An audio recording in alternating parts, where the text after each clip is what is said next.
Chandra is the recipient of the FBI Director's Community Leadership Award for her child trafficking prevention work. A survivor of incest and complex trauma, Chandra has overcome insurmountable challenges to become the woman she is today. After her recovery, she became a healer, leading others out of the darkness and into the light. As an ordained minister, she launched a ministry to help other abused women. Chandra shares her story to empower and inspire women to overcome obstacles to be the best version of themselves. She is passionate about social justice and helping others find freedom through hope and truth. A wanderlust at heart, she has traveled broadly to over 40 states and 20 nations. Meeting people from all over the world is the most rewarding part of her travels. Chandra lives in Suffolk, Virginia, with her husband and fur baby, Nyla.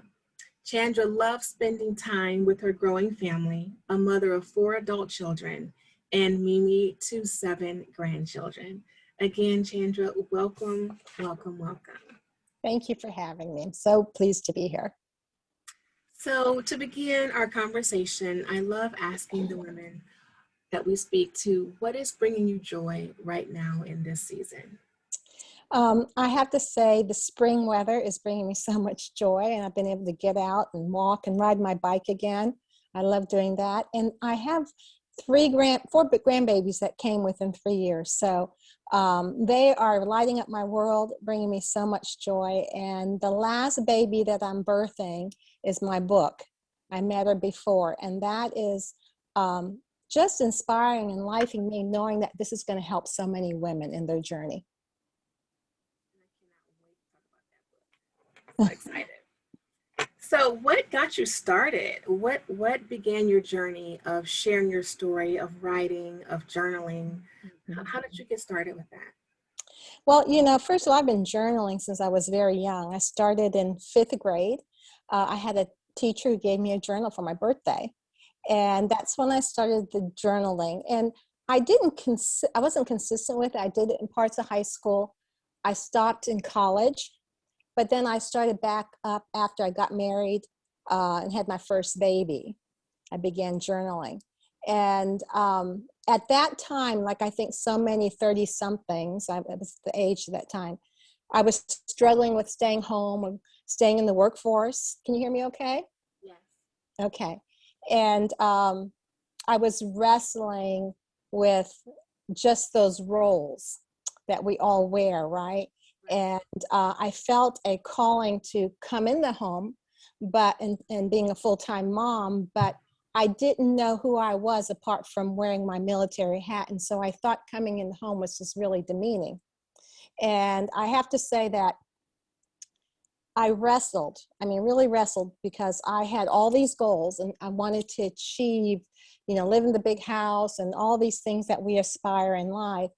And at that time, I remember God just saying, he's giving me an invitation to surrender my desires and my wants. And that's a scary thing to surrender when you're a planner and you have all your ducks in a row and you know where you want to go and what you want to do. But I have to say, when I surrendered to him after wrestling for some time, and I was working at CNN at the time, I had an incredible encounter, and a spiritual encounter that was so life-changing. And the encounter was, I encountered love like I never experienced before. And it was so tangible. I was in this place hearing, angelic music and just this pulsating of love through my body, that it shifted me, and it gave me the grace to come in the home, which at that time, I didn't realize. I would later learn that home was not a safe place for me when I was growing up as a child. And so that's why it was really hard for me to come into the home. I felt safer on the outside. And in fact, I wasn't even really at home with myself, if that makes sense. So in a sense, that began a little bit of the journey of, and I began to journal more at that time in my life. And like I said, that was like 30-somethings. It wasn't until, and you've read part of my book now, it wasn't until a couple of years later that I had an identity crisis when I had my first flashback of being abused. That is when I really started the healing journey. I'm trying to hear you. Can you hear me okay? Yeah, I'm just turning you up so I can hear you. Go ahead. And at that time, were you able to write your way through that, or did you have to seek professional support? As I mentioned in my book, I met her before, is inspired by my story.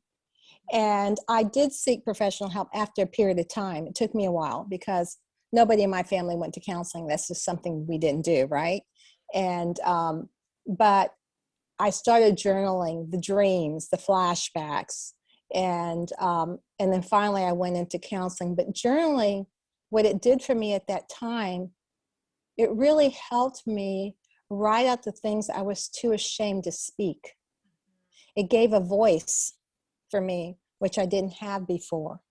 And so it was a powerful tool in the healing process. Yeah, and I love that because so many women are afraid of journaling because they are afraid of encountering their voice. Yes. So what gave you the courage to, even though those things were showing up for you in your practice, you still were able to write and connect with your voice? Mm-hmm. How are you able to just go ahead and just do that work? Well, it was a process. For me, those 5 years of unraveling and journaling through my healing, it took time. And it wasn't until 5 or 6 years later, after that beginning of the healing journey, that I was able to begin to share that with other women. One of the things with shame is just so crippling, right? So I didn't even give voice. It was so shameful with the abuse of my father that I had buried it so deeply, and I had to unearth that in order to heal. So when you said, well, how did it happen? It really kind of unfolded naturally after I went through my healing experience. What happened is when I got with other women and I would share parts of myself, parts of my healing, I found that I had a healing gift. And it didn't surface before I went through my healing. And so I started doing women would come to my home. And it started out that way, and then organically unfolded into women's groups and then larger conferences. But it started very small, one-on-one, neighbors coming over.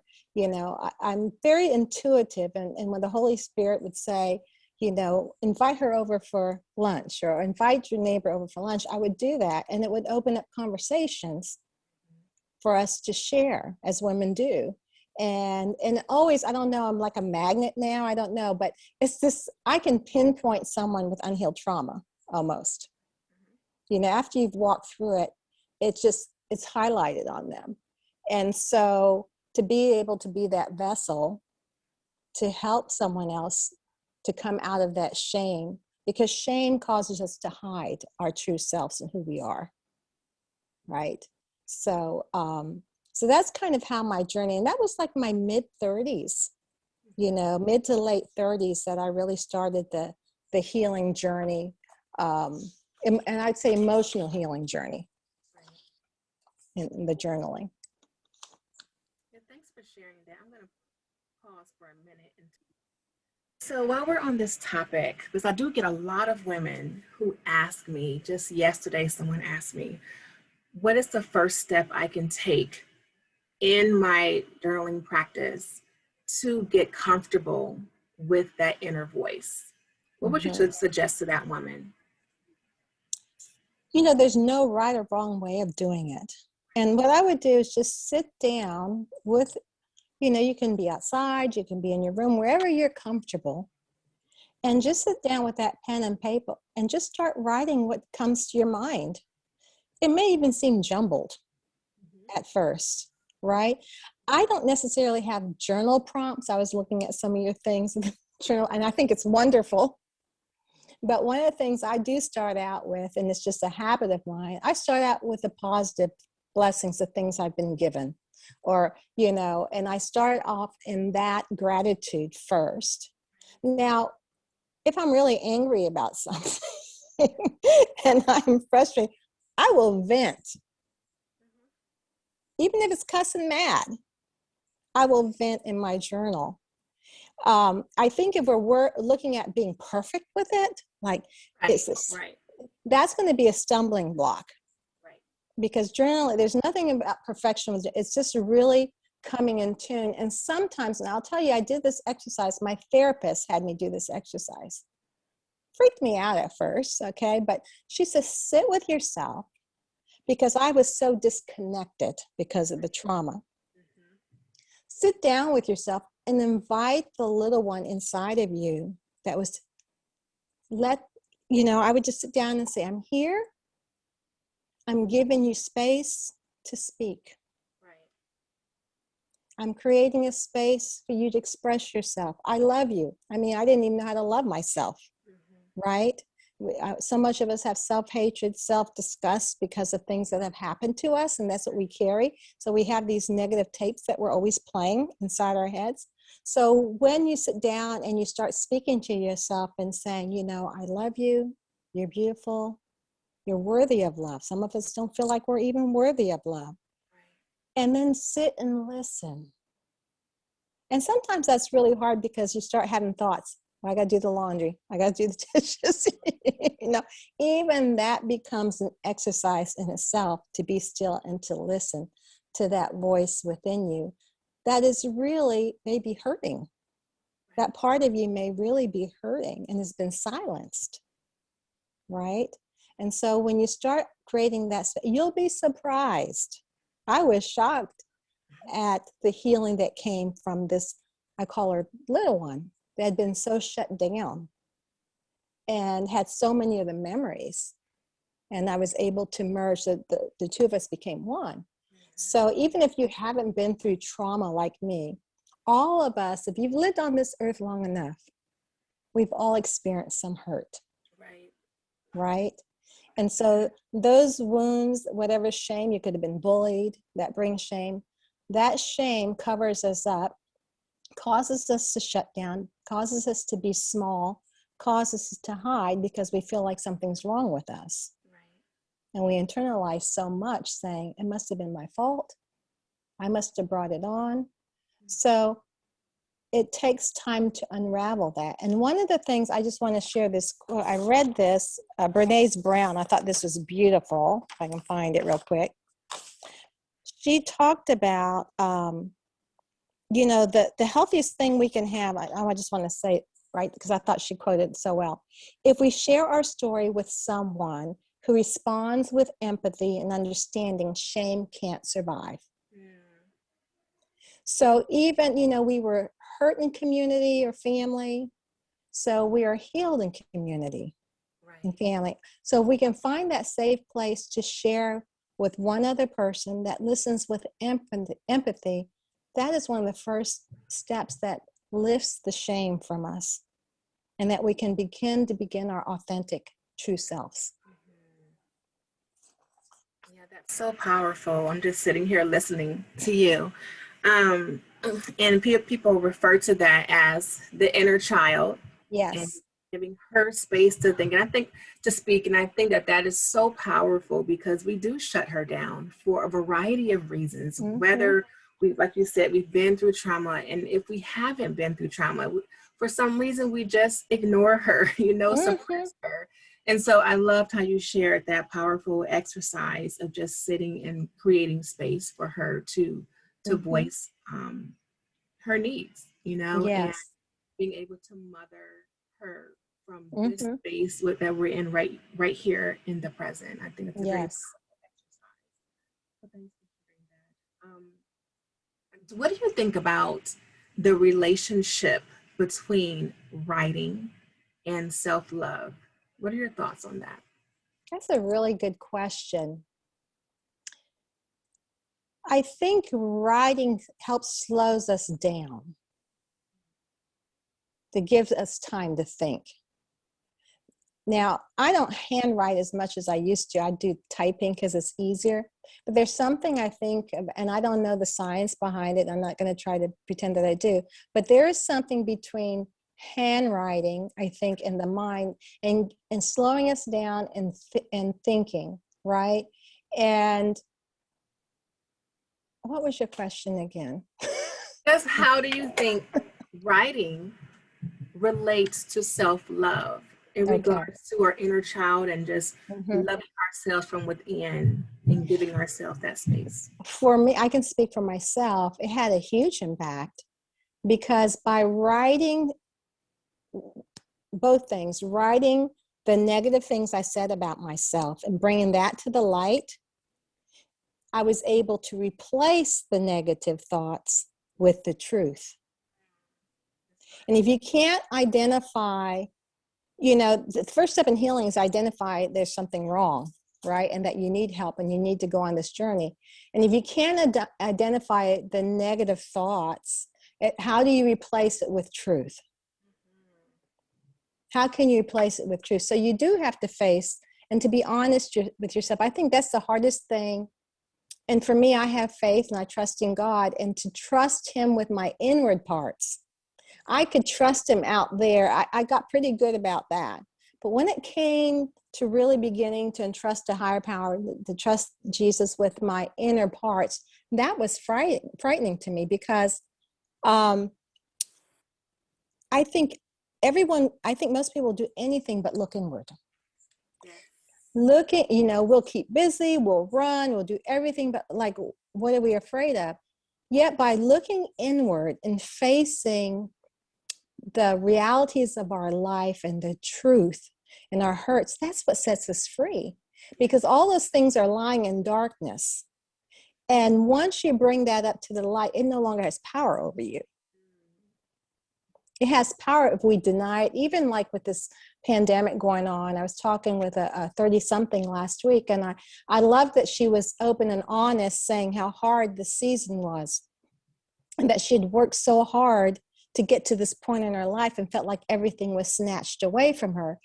And I told her it was important for her to acknowledge the losses and the griefs. There's a lot of losses in this season that many of us are walking through, right? But we don't stay, we grieve it, we let it go, we process it. And by doing so, if you journal that out, I think it's so powerful when you think your life is over and you're journaling all that and you just think the end of the world has come and there's just no hope. Why should I even continue on? I should just give up and quit. And I tell people, this is not the time to quit. It's hard. You feel like quitting, right? But there's so much in this hard season. I believe that God is working in all of us if we allow it. And if we allow that work to have its way, we will come out stronger and better. And there are people on the other side that are waiting for us, that need what has been deposited in us to help them. And so this is the time to be steadfast, even when you don't feel like it, even when you feel hopeless. And that's where my faith comes. I go, I don't feel like this at all. I don't feel like it's working. I don't feel like I'm going anywhere. I don't feel like there's hope. I admit that, but I look at what faith says. And faith says, I have what it takes to make it. Step by step, moment by moment. And it's okay to pivot. It's okay. You've got your goals set. You were supposed to be here at this point. That's what well, now it's not happening because of the pandemic. It's okay to pivot.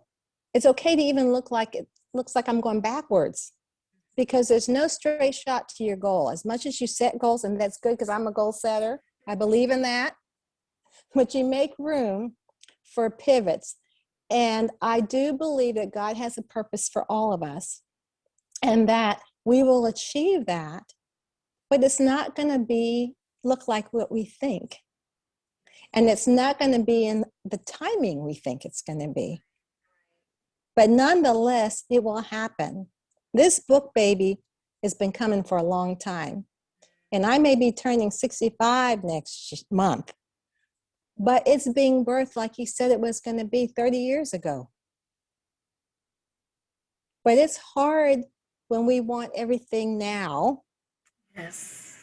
And society tells us we need to have everything now. Life, there's some things that take time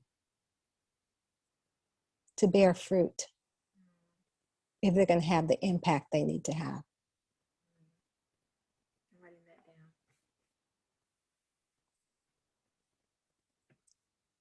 Some things take time to bear fruit if they're going to have the impact that they are supposed to have.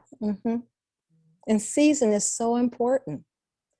I'll say this, years ago when I knew God had a call in my life, and it was evidence, it was healing because I was operating in it. But I felt something was missing. And I remember him saying to me that some of the people I'm going to have you minister to aren't even born yet. So he's developing me. He's developing my character, my gifts, my skills, my maturity, and for the next generation, to impart into the next generation. And for my book to come out now, it wouldn't have the same impact if it came out a few years ago, because there's so much now about sexual assault, sex trafficking, right? It's just everywhere we turn and we look, we're hearing more about all these people with sexual assault that is really opening up now. We have a real issue in our country with this, right? In every sphere of our society, right? So I knew there was a need to really tell my story now, to give other women hope and an avenue for healing. You know, it's good. The Me Too movement, it was awesome because it gave voice. Women were for the first time gave voice to their abuse. But that's not the only thing. That's the first step in the healing journey, to become whole and for the shame to be relayed. So you can really become the full version of yourself. Right. There's a question, and I want to come back to what it means to you to become the fullest version of yourself. There's a question in the chat, and the question is, how do we journal when we feel stuck or are depressed? That's a good question. Depression was a part of my life. I journaled in the midst of my depression. How do we journal when we're depressed? Sometimes it would be just, I feel. Something said, I feel lost. I feel stuck. Mine was, I felt dirty. I felt ugly. I mean, just those little things to start getting them out. But at the same time, when you're depressed, when I was going through a lot of depression, I played a lot of uplifting music, okay, to counter that. I watched funny movies because laughter is good medicine. It releases the endorphins. So if someone's out there depressed and really struggling with depression, it's, you know, back in the day, I just thought I was tired. That's how we know so much more about depression today than we did years ago. Don't suffer silently. You know, I just encourage people, if you're depressed, don't, find a trusted individual or a counselor to help you work through that depression. And from my reading, there are a lot of people struggling with depression right now because of just the isolation and the pandemic and the losses. But, I would just encourage that person just to write down their feelings. They're depressed. What does that mean to be depressed even? Because that looks different to each one of us, that would be one thing I would suggest. I love how you talked about how do I feel? Because that's a very hard question for many of us, is connecting our thoughts and our actions and behaviors with our emotions. And we don't know how to feel. And so that is such an important first step. It's just self-awareness and being aware of what is going on right now in your body, in your mind. Yeah. And one thing I would also suggest is sometimes we feel emotions in our body. Speaking of, you were talking about that. A lot of times my emotions would be in my stomach area or in my chest area. Be aware even what your sensations are in your body and write that down. Okay. And I would, I had a connection with the Lord, and I would identify them, and then I would release them. I would verbally release them. I'd say, I'm feeling this, the stomach, and I give this to you. Now, does it mean it went away right away? Not necessarily, but I was tapping into a higher power to help me, because I really feel I would not have made it without him, with sound mind. So for me, that's where I gained my strength and my courage to move forward. Thank you for sharing that. So let's talk about your book. When is it coming out? When was inspired your book? You shared that earlier. But a little bit about your book and how do you feel with it almost coming out and being launched? And I want to say before we get started that I was able to read the first 2 chapters of the book, and I cannot wait to read more. And so I highly suggest, just from what I've read, that you all that are watching go and it's on your site, the first chapter.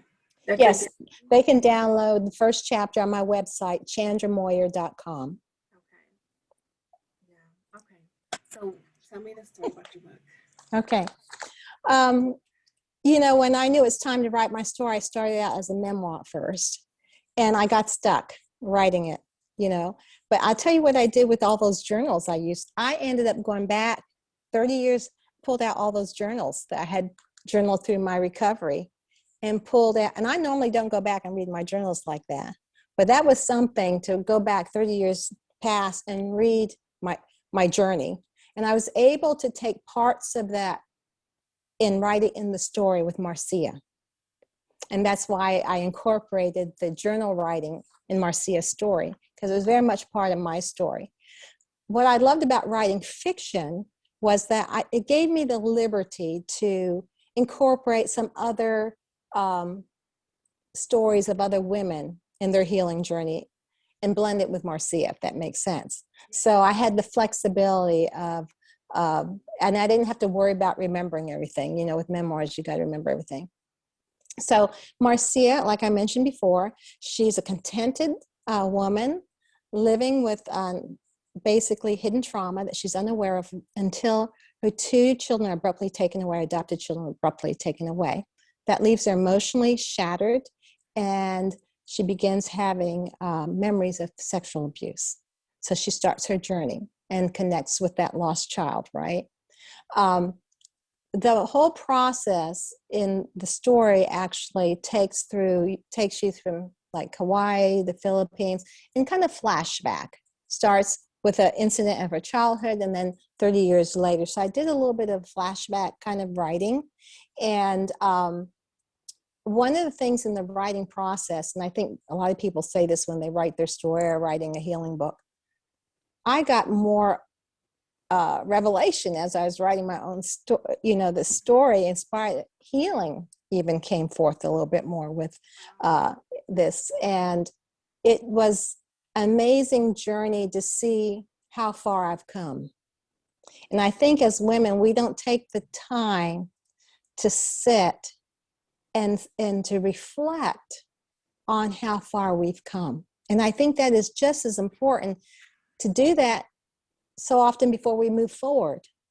Even like this, over this pandemic, this year of the pandemic, to even reflect on this. I try to do this every year, reflect on my previous year before I'm moving into the new year.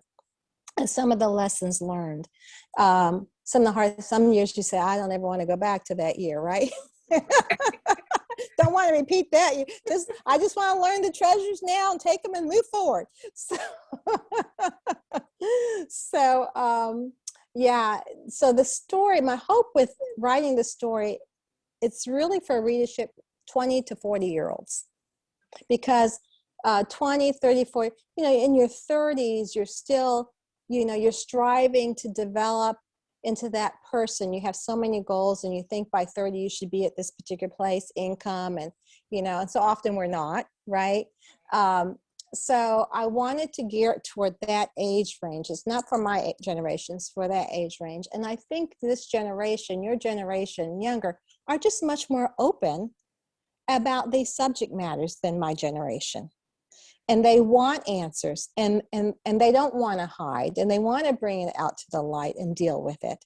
And that's what I love about this next generation or two behind me, is their willingness and their openness to discuss, to have these conversations, and not to be in an isolated bubble, so to speak. My generation, we're pretty closed.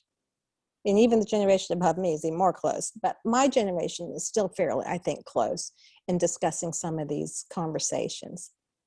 So my hope is as people are reading about Marcia, they'll see parts of themselves in the story.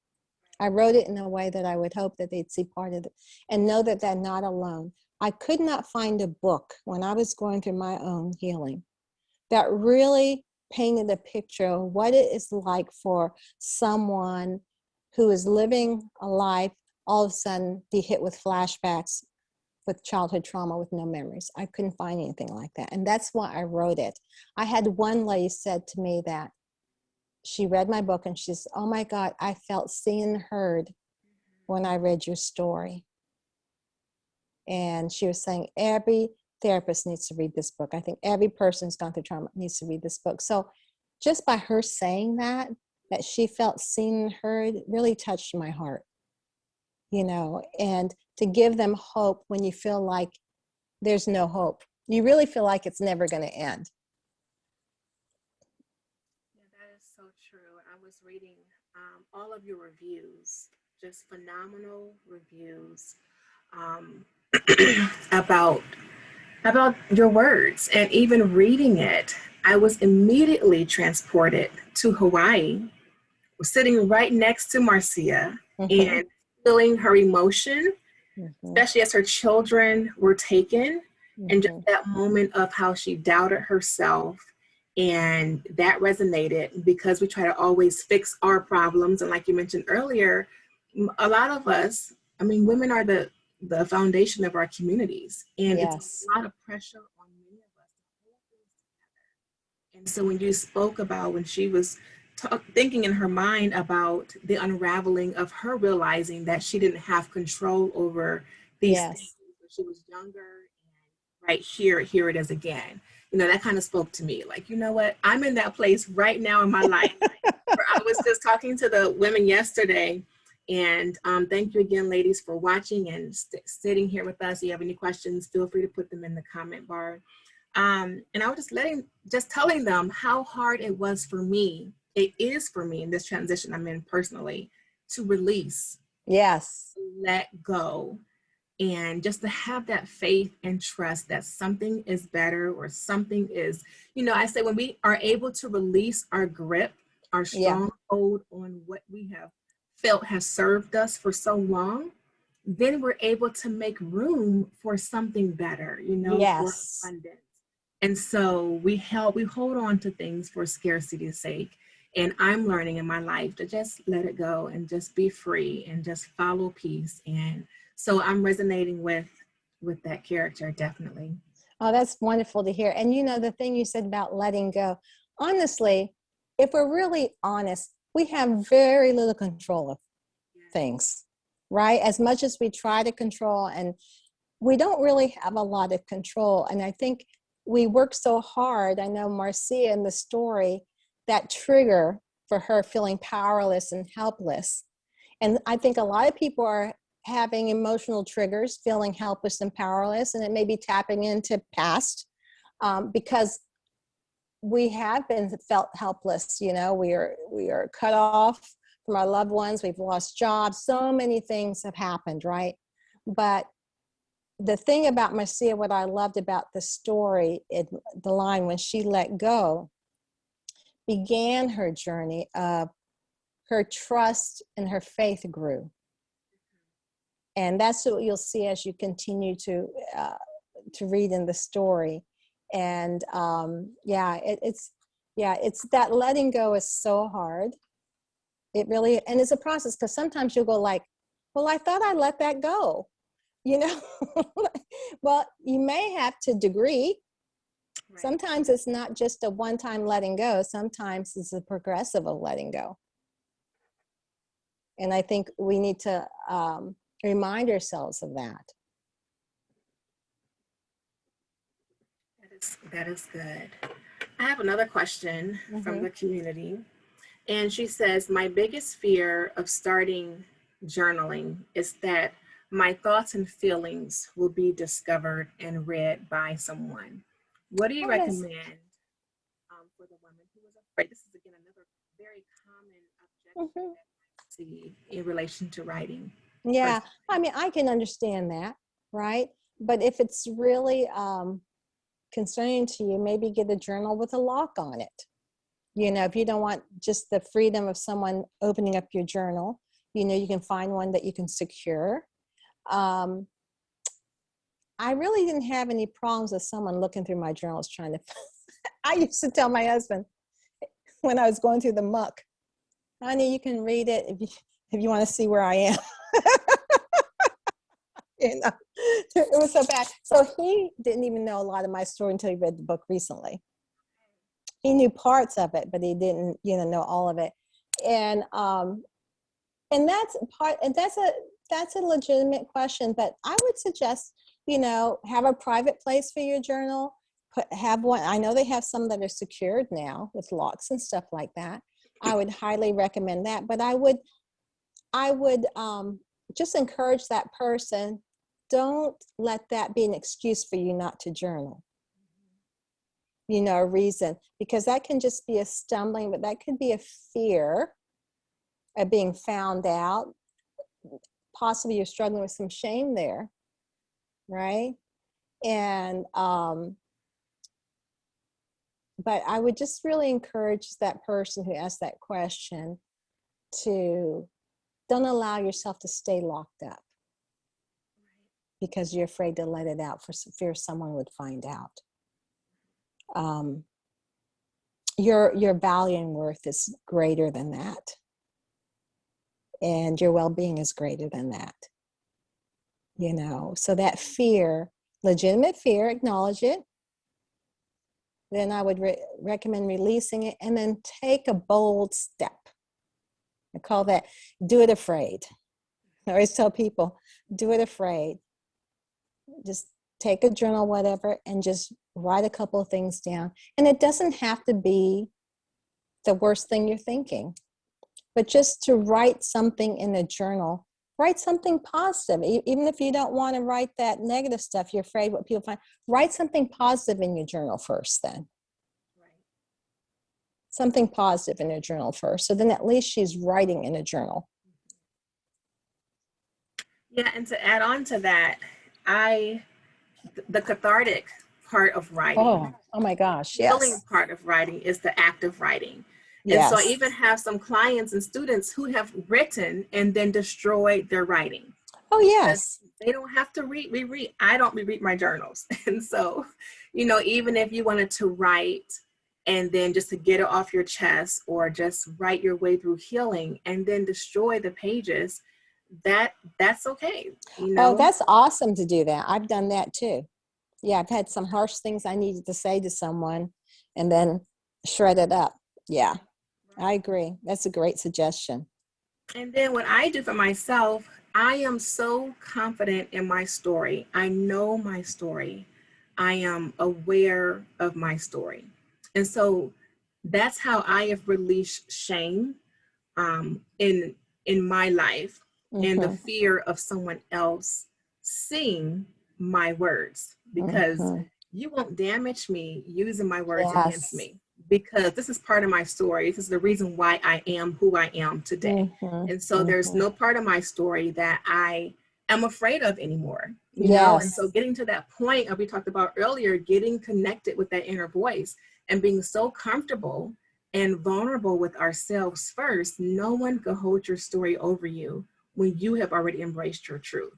And that's something powerful that has just helped me get over that fear. So hopefully See, that. and that is such an important thing you just said about knowing your own truth and your narrative.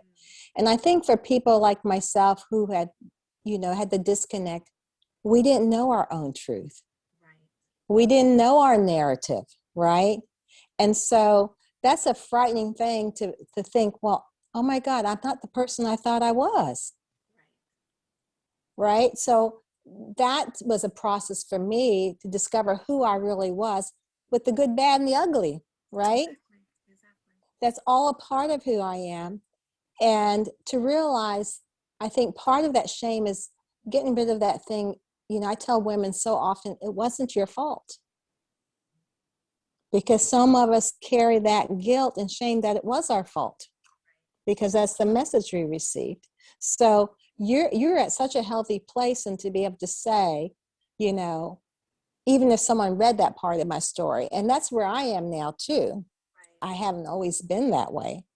I am just now at the point where, I used to share a lot of bits and pieces of my story, but this is the first time openly to this degree that I'm sharing parts of my story with the ritual abuse that a lot of people don't know. Some of my closest friends don't know that I'm sharing this part. And even when I was writing the story of Marcia, I was praying about what to put in the story and, and everything. I thought about leaving that out. And I was so checked. It was like, that's who you are as part of your story. And once you're able to embrace all of who you are, there's such freedom in that.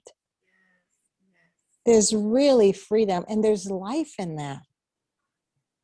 And then you're able really to give of yourself to other people, because you're authentically there. You're authentically present. All of you is present, not just parts of you. So it's a beautiful thing. It's a beautiful gift to be able to do that. Well, this has been a wonderful conversation, so rich, so full of wise nuggets. My last question for you is, as you spoke to helping women become the best version of themselves, that is also my passion in the world. And I use the word flourishing. And so I'd like to ask you, what does flourishing look like to you? What does that mean for someone to live out the best version of themselves?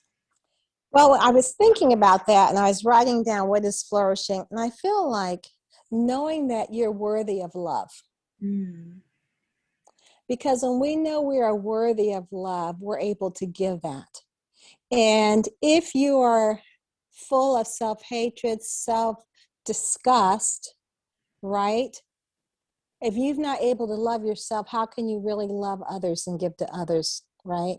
So I feel like the ability, and that has been a journey for me to really be able to receive God's love, that I'm worthy of love. Because there were so many messages that told me that I wasn't. To finally actually receive that, and then be able to release that to other people. So I feel that over the several years now, I've been able to flourish because I've actually received that truth. I believe all of us are born from love. We are born from love, and we come to this earth and we experience the hurts, the pains, right? But God is love, and he says he created us all and we're good. So we're born of love, and we are to reconnect with him and to really embrace that we are his joy, that we are a product of his love, that we can walk on this earth and give love to others. And you cannot give what you don't have. So if you haven't gotten the revelation that you're worthy of love, then it's really difficult for you to love others. And I would say that as much as I love my children, my daughter was a reflection of me when she was young. And because I had this self-deprecation or whatever, it was hard. And I loved her, but subconsciously, I didn't realize my struggle with her was a struggle with myself. right? Because she's an extension of me. She's a reflection of me. So once I was able to heal from myself and make peace with myself, I was really, really, truly able to embrace her more fully, if that makes sense. Because embracing myself, I'm embracing her, I'm embracing myself. And I see that so much with mothers and daughters, and I realize there's a connection here. Right? There's a connection here. So the relation I have with my family now is because I did the work back then. Right. With my children. So, when you asked me about the whole thing about love, because shame keeps you from loving yourself, keeps you from, like I said, it causes us to hide. It keeps us separate. It keeps us from being our true, authentic self. And once we receive love, it will dispel the shame. When we bring that into the light, it will dispel the shame. And you'll be able to embrace yourself. We talk a lot about self-care, self-love, and a lot of times it's all good, but a lot of it's so superficial to me. I think it's a good place to start, right? But if you just deal with the surface, you got to go deeper. Right. And that takes time.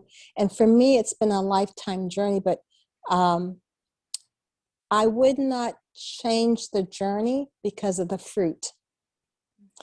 Now, to say, I would rather have not had gone through that as a child, of course. But it happened. The journey to wholeness has been worth it to me. It's hard work. Recovery is not easy, but it's worth it. I tell women all the time, it is worth it because of the fruit, not only the relationship you'll have with yourself, but the relationship you'll have with those closest to you and in your community. And be healthier. Such nourishing words to end this conversation. The work and the journey is worth it because of the fruit. That's so beautiful. Well, tell us again how we can get that free first chapter and learn more about you and what you do, your work. You can get my first free chapter at chandramoyer.com on my website. You can download it. I will be also setting up a link soon on my Instagram page about pre-orders. And the official release is April 21st for the book. And what was the other question? Did you ask me something else? Just how we can keep in contact with you. You're on Instagram at Chandra Moyer. Yes, I'm on Instagram. I'm on Facebook, but I'm learning to work Instagram a little bit more. And I will be posting probably weekly IGTV things. I'm learning to do that. And you broke me in with the IGTV live. That's awesome. Thank you for having me. It's been a joy to be here with your group and community. And I just love what you do and how you empower women and what you do with your journaling and stuff like that. So I'm going to be learning more about what your work in the community too. I've been on your website looking. And I appreciate that. And everyone is saying thank you. The love we need to dispel the shame must come from ourselves. That was a big takeaway. Most of my life, I've been searching for it in others. And being 23, that's vulnerable. That's the first step, just having that self-awareness. Yes. And if you all want to talk more about this love or more about the journey of wholeness and self-awareness and what it means to flourish and become the best version of yourself, please feel free to reach out, send me a direct message, send Chandra a direct message, and we would love to continue this conversation after this live. So thank you so much for your engagement and being a part of this Flourish Friday series.